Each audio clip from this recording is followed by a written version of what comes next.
Sinal eletrônico da Itatiaia vai marcar 15 para as 8 em Belo Horizonte. O senador Flávio Bolsonaro concede agora uma entrevista ao vivo, exclusiva ao Jornal da Itatiaia. O filho do ex-presidente Jair Bolsonaro conversa com a repórter Edilene Lopes, direto de Brasília. Bom dia para você, Edilene. Bom dia, Eustáquio. Bom dia, Aline. Bom dia aos nossos ouvintes. Exatamente. O senador Flávio Bolsonaro, filho do ex-presidente Jair Bolsonaro, está ao vivo conosco para uma entrevista exclusiva. Senador, muito obrigada por essa entrevista. Bom dia. Bom dia, Edilene. Bom dia a todos na Rádio Itatiaia. Grande honra estar com vocês.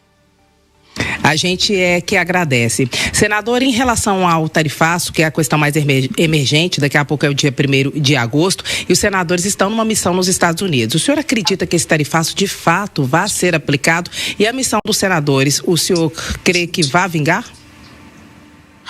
Olha, Edilene, o insucesso e a incapacidade do governo Lula de negociar com o governo americano levam a crer que a partir de 1º de agosto nós vamos ter sim a aplicação desse tarifaço aqui no Brasil, e simplesmente o Lula parece não querer negociar, porque ele está alimentando uma discórdia, atacando o presidente Trump a todo momento. Sempre que pega o microfone, não parece um presidente da República de uma nação com a importância e o tamanho do Brasil, parece um bêbado discutindo num bar como se estivesse com um amiguinho, né? Então eu acredito que, infelizmente, isso vem acontecer, e não vejo nenhuma produtividade nessa comitiva de parlamentares que foi até os Estados Unidos. Eu compreendo a boa vontade, o gesto que eles queiram fazer para alguns segmentos que eles representam, né? Mas simplesmente a negociação é da Casa Branca e tem que ser, né, diretamente com quem pode mudar a situação aqui no Brasil, em especial a questão da liberdade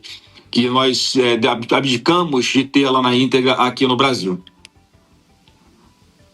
O senhor acha que a negociação, então, tem que ser só com alguém da família do senhor, por exemplo, o Eduardo Bolsonaro? O senhor acha que é o único canal de negociar a suspensão do tarifaço no Brasil? Para o Brasil? Eu acho que o papel do Eduardo lá não é negociação. O que ele fez foi levar informações ao governo dos Estados Unidos sobre a realidade de fato do que acontece aqui, e não a que chega distorcida lá como se nós estivéssemos na democracia plena aqui no Brasil, porque nós não estamos. Então o papel do Eduardo foi esse, de levar informações ao Trump. Agora, não dá para achar que o Eduardo vai manipular o presidente Trump, né? Ele tem input, informações de diversos outros canais, diversas outras pessoas, e ele ouve todo mundo e forma o seu juízo de valor e toma a decisão de como é que ele vai negociar, né, em que nível ele vai negociar com cada país, como ele está fazendo com todos os outros no mundo. Então, acho que é importante dizer que hoje a Casa Branca não tem portas abertas para o Lula, porque ele próprio fecha as portas com a sua forma até de quase xingar o presidente da maior democracia do mundo. Aí fica difícil negociar, falar em nome de um país. Então o senhor acha que o Lula é o único capaz de negociar, mas ele tem que mudar de postura para isso? Mas quem tem que negociar é o governo federal, o presidente da República é ele. Não adianta ficar inventando uma desculpa de que é o Eduardo que está fechando portas, né, como o Tachad fez agora há pouco, porque claramente é a incapacidade deles de negociar. Eles têm que arrumar um bode expiatório. É o que eles tentam fazer com o Eduardo, como se acusando de impedir que o governo brasileiro negocie com o governo americano, quando obviamente ele não tem essa capacidade. É a incapacidade do atual governo que está dificultando a negociação. O Haddad, em entrevista à Itatiaia, numa entrevista que deu para mim aqui na semana passada, pediu que a família do senhor saia do caminho. Tem alguns argumentando que há um sequestro da economia do Brasil.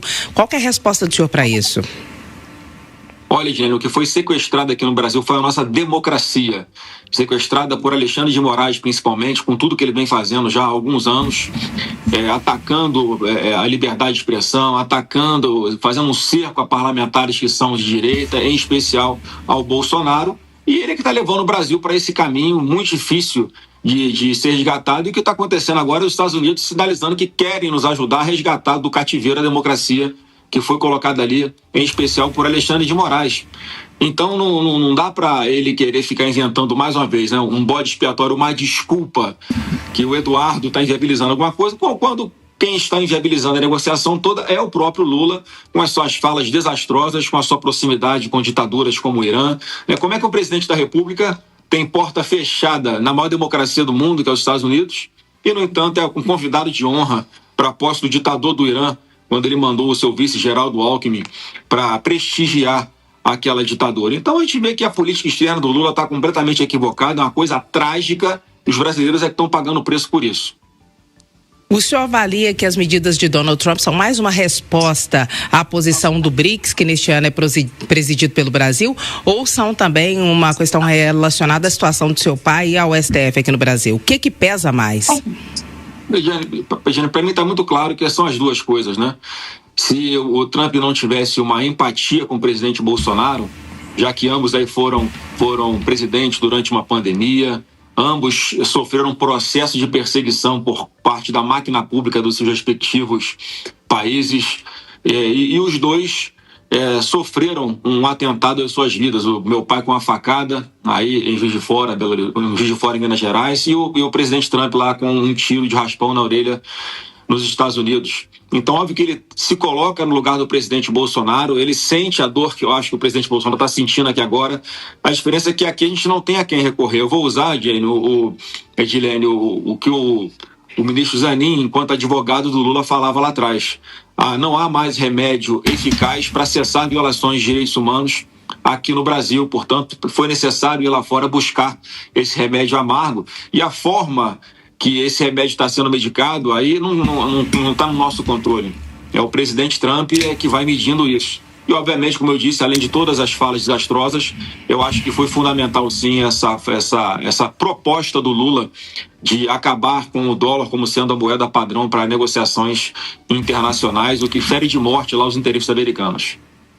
Pelas informações às quais vocês têm acesso, vocês acreditam que as punições que hoje foram aplicadas aos ministros do STF possam ser estendidas a Davi Alcolumbre e Hugo Motta? O senhor avalia que a lei Magnitsky possa ser aplicada aos ministros do Supremo Tribunal Federal em relação às sanções militares ou sanções de segurança ao Brasil, como, por exemplo, desligar GPS, restrição de espaço aéreo ou de acesso aéreo para aeronaves brasileiras nos Estados Unidos? O senhor acha que isso pode avançar? Olha, eu espero que não, né? Porque seria desastroso ainda mais aqui para o nosso Brasil. Mas o presidente Trump, ele tem todas as cartas sobre a mesa, como ele fala, e dependendo de como aquele país com o qual ele está negociando ele se comporte, ele usa uma arma, né, um instrumento A, B ou C, vamos dizer assim. Mas não acredito que vai chegar num ponto, né, de ter que, essa questão de desligar GPS, muito menos algo militar. A gente não está falando disso. Hoje as guerras são muito mais comerciais, elas são ali de pressões com relação a parceiros que o Brasil possa ter também, já que o Brasil, como eu disse, se aproxima de ditaduras. O Brasil quer preterir, quer acabar com o comércio com os Estados Unidos para substituí-lo pela China. Então tem muita coisa em jogo e mais uma vez, as punições vêm na medida do que vem na cabeça dele, não está no nosso controle. Não sou eu, não é o Eduardo Bolsonaro que está lá nos Estados Unidos e que vai falar: Trump, faz isso ou faz aquilo.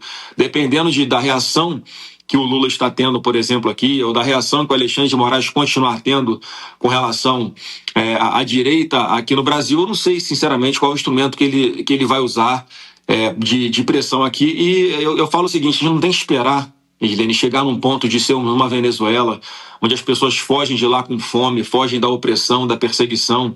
Muitas pessoas fogem a pé do seu país e atravessam aqui o Brasil, entrando lá por Pacaraima, lá em Roraima, para depois a gente lembrar que a gente tem que lutar pela nossa liberdade. Porque sem liberdade não há economia, sem liberdade não há segurança, sem liberdade não há absolutamente nada. A gente não pode esperar o Brasil chegar nesse ponto para lutar pelo nosso país. Senador, nós temos mais 5 minutinhos e eu vou fazer 2 perguntas que são compostas.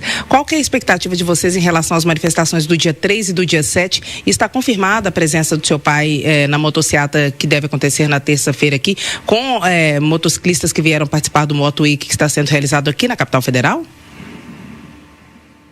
Olha, a expectativa é grande, porque já temos aí um esquenta por todo o país, em diversos lugares, pessoas fazendo buzinaços, com faixas pelas ruas, fazendo carreatas já, motociatas. E essa aqui na terça-feira, o presidente Bolsonaro, eu falei com ele anteontem, ele me disse que ainda estava combinando, mas eu acredito que hoje já deve estar tudo certo, de aproveitar esse público que está aqui no Capital Moto Week em Brasília e fazer uma grande motociata na terça-feira, na parte da tarde. E eu acho que isso demonstra para o Brasil como as pessoas têm um carinho por ele, Edilene. Ele é tão grande e como o brasileiro, ele apoia, ele se identifica com aqueles que são perseguidos injustamente, como é o caso do presidente Bolsonaro. Se nas pesquisas de hoje Bolsonaro estivesse com 3%, eu tenho certeza que o Alexandre de Moraes não estava nem ligando para ele. Mas como se as eleições fossem hoje, ele seria eleito presidente, talvez até no primeiro turno, é que usa-se a máquina pública para persegui-lo e tirá-lo da vida pública. E no dia 7 de setembro é que nós esperamos que exista um grande público, já com todas essas mobilizações feitas em todo o Brasil, nesse período até lá. O senhor acredita na reversão da inelegibilidade do seu pai ou, de fato, ele deve apresentar um outro candidato? Pode ser a Michelle, que eles estão dizendo que possivelmente possa ser uma porta-voz do seu pai, o que a princípio parece que está acontecendo com o senhor, que tem dado muitas entrevistas ultimamente. O senhor acha que o seu pai pode abençoar um dos governadores que são pretensos candidatos, que é um movimento que está acontecendo por parte desses governantes? Como é que fica para 2026 até o momento?